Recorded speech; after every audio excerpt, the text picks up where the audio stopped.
आगरा के वरिष्ठ अधिवक्ता अमर सिंह वर्मा ने बुरखे को लेकर इतिहास अस्त्र न्यूज के साथ साझा किया। अमर सिंह वर्मा ने बताया कि हिंदुस्तान में बुरखा कैसे चलन में आया और यह बुरखा क्यों लाया गया। बताया कि बाबर जब हिंदुस्तान आया था तब अपनी सेना लेकर आक्रमण करने के लिए, तो युद्ध जीतने के बाद उसने हिंदू बेटियों को अपने कब्जे में रख लिया और बुरखा उन्हें इसलिए पहनाया गया कि जिससे कि उनके परिजन उनको पहचान ना सकें, इसलिए इस तरीके से बुरखे का चलन शुरू हुआ।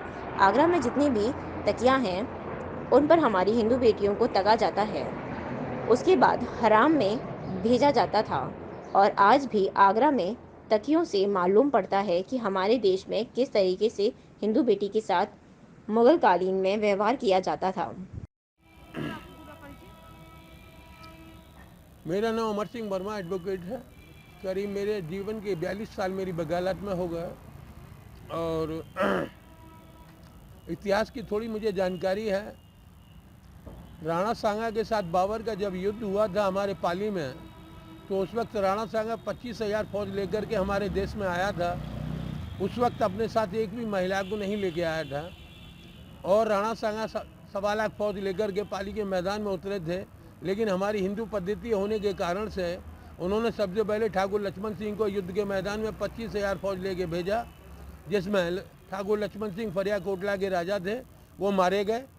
और उसके बाद ऐसे धीरे धीरे करके जो हमारी पद्धति थी उसके साथ युद्ध हुआ।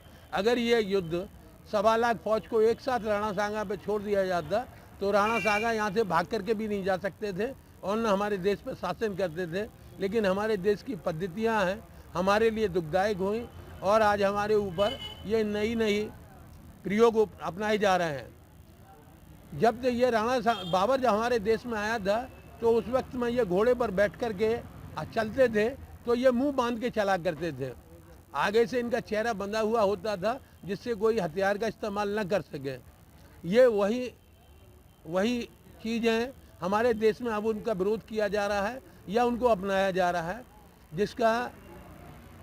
जिसका सभी लोग विरोध करते हैं। इसको अगर हम दूसरी तरीके से देखें तो जो बाबर हमारे देश में आकर के यहाँ पर रहा तो अपनी पत्नी को साथ नहीं लाया था। यहाँ की ही जोगनेशन में से उसने ये तकिए बनवाए और तकियों में से तक करके हमारी सुंदर महिलाओं को, बेटियों को उन्होंने अपनाया और 5-5 हज़ार महिलाओं को अपने हराम खाने में रखा। हमारे आगरा शहर में आज भी 5 तकिए बने हुए हैं। तकियों से साफ जाहिर होता है हम आज़ाद हो गए, लेकिन हम आज़ाद अभी तक नहीं हुए। हम 700 साल पुरानी गुलामी में आज भी जी रहे हैं, क्योंकि तकिए हमको सामने आते ही, तकिए के सामने से गुजरते ही हमें अपने 700 साल का अपना जीवन याद आ जाता है कि हमारी बहन बेटियां और महिलाएं इन तकियों पर तक करके कैसे हराम खाने में पहुंचाई गई थी। और वो तकिए आज भी जिंदा हैं। आज भी हम उन तकियों को नहीं मिटा सके हैं। हम नाम परिवर्तन तो कर रहे हैं। हम इलाहाबाद का